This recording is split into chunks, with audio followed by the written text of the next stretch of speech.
There are many videos on the internet that tell you about mysteries, and there are lots of fun, spook stories at night, that sort of thing. But they all have a problem. I'm going to be bringing these up. You can stop watching the video and downvote me if you want to, and I'm going to ruin your fun if you think this is fun. I personally think it's fun too, but we're on the internet now, and sometimes I guess I got to be a killjoy. But should we be? That's going to be what the video is really about. But let's do the organism 46b, or whatever it's called, depending on what someone wants to remake this and dredge it up again, pun intended. A 2-mile deep hole at Lake Vostok, Antarctica, existed. There's a story of something in it, an organism 46b, which is a great SCP character. It was satire by a person named C Michael Forsyth.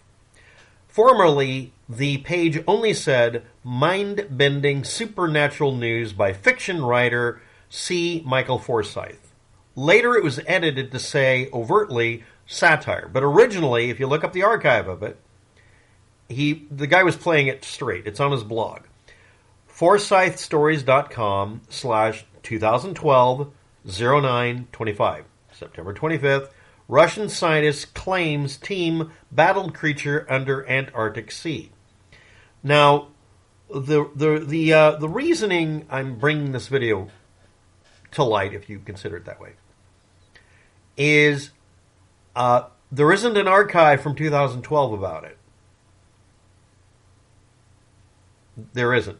The newest archive I can dig out of archive.org is much later.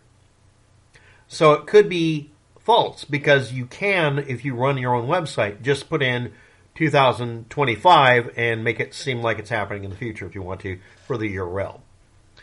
However, it's pretty likely that's when it happened, but how do we gauge when this story first came out? Now again, it's a work of satire claimed later, and before that, it was just a fiction writer story. This is the guy who worked at a place that made the Bat Boy story. Weekly World News. Okay, he's a fiction writer. It's a sci-fi story. It's cool. It's also the basis of previous work. Great artists create, greater artists steal. You rework older works that didn't get enough attention, and if you get more attention and it gets to be out there, just include a link to the older work so you give credit where credit's due, and you covered yourself, and you've actually made people more interested in whatever you're crib noting.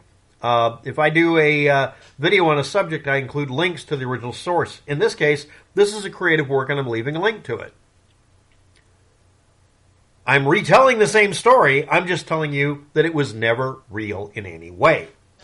Period. The screaming from the Lake Vostok hole or whatever story, all the stories you hear about these are based on the fact that at any one time on the South Pole, you're not going to have that many people, because it's not the worst place on Earth to try to survive, but it's very nearly the worst place on Earth to survive. The survival rate is vanishingly small unless you do a certain bare minimum, which is extraordinary by even Michigan standards, okay?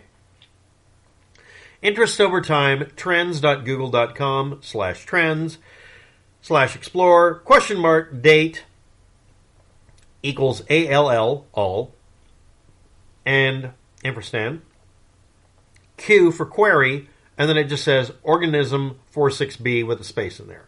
You can try variations of this, but what you see is that it first shows up in any significant way at all, or even insignificant, in October of 2016, and it spiked January 2023, and also spiked in 2017.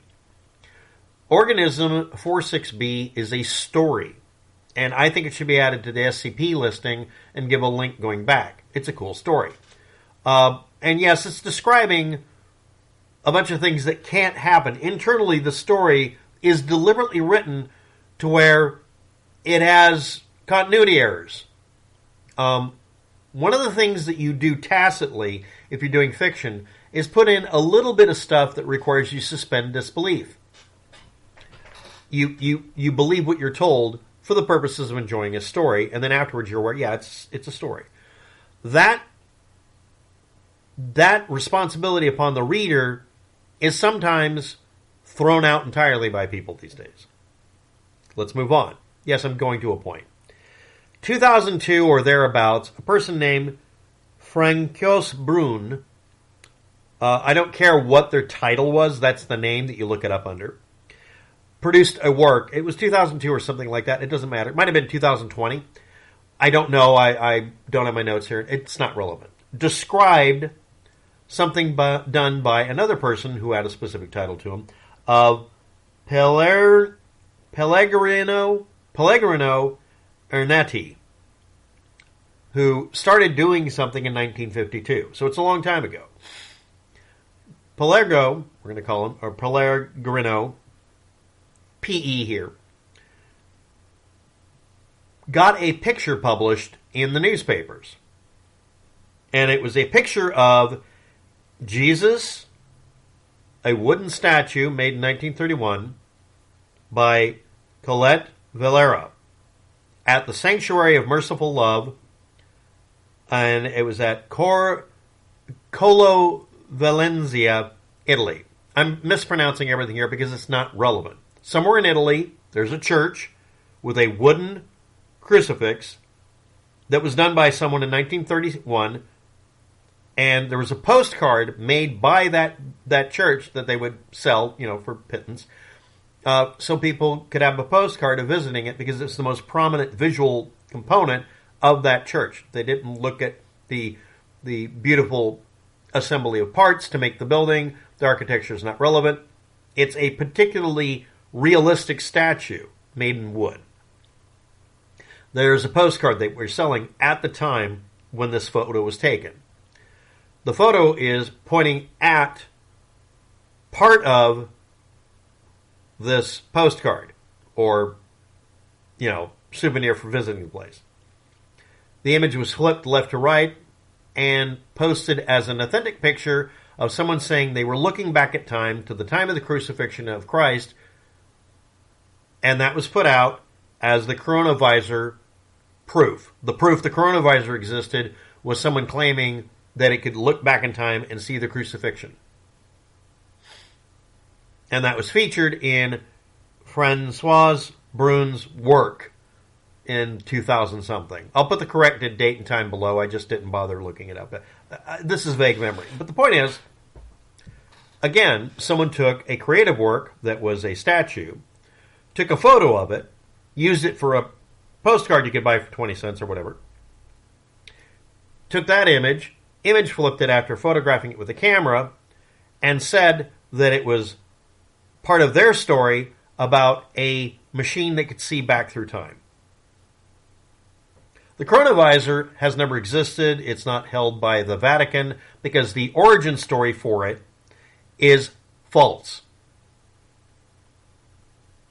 However, suspension of disbelief, you're supposed to believe it because it's a cool story. That it's a long drawn out story. It has a beginning, middle, and end. It has a starting point, rises, and then resolves itself at the end, or whatever trope and storytelling pattern. If you learn storytelling for movies and books, and in general, if you're conversant in literature, this is useful.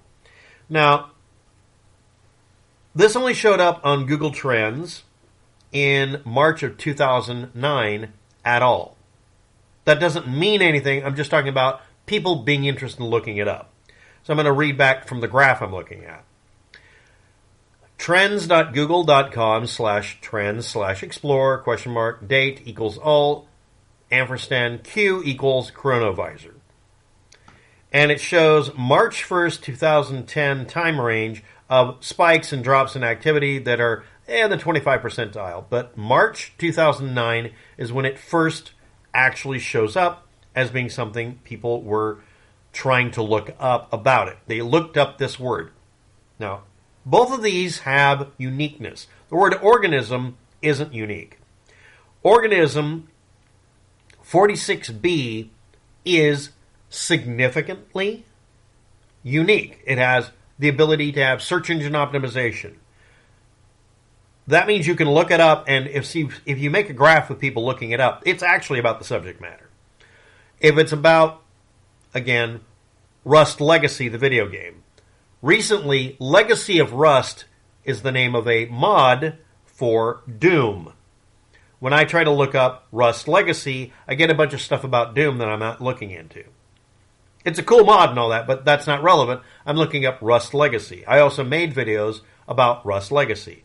Until the fervor about Legacy of Rust goes away, I'm not going to be search engine optimized if I make videos, and I'm going to have a hard time, this is the point, of being able to look up whether or not something is available. I'm looking up videos on YouTube, or I'm looking up subject matter through Google or any other search engine, trying to find answers to questions about a 10-year-old video game called Rust, the Legacy version, Rust Legacy, and I can't find it. But what I can find, because people are constantly cranking out more videos and more content about, is Legacy of Rust, a mod for Doom. Okay. So what has this got to do with any of this?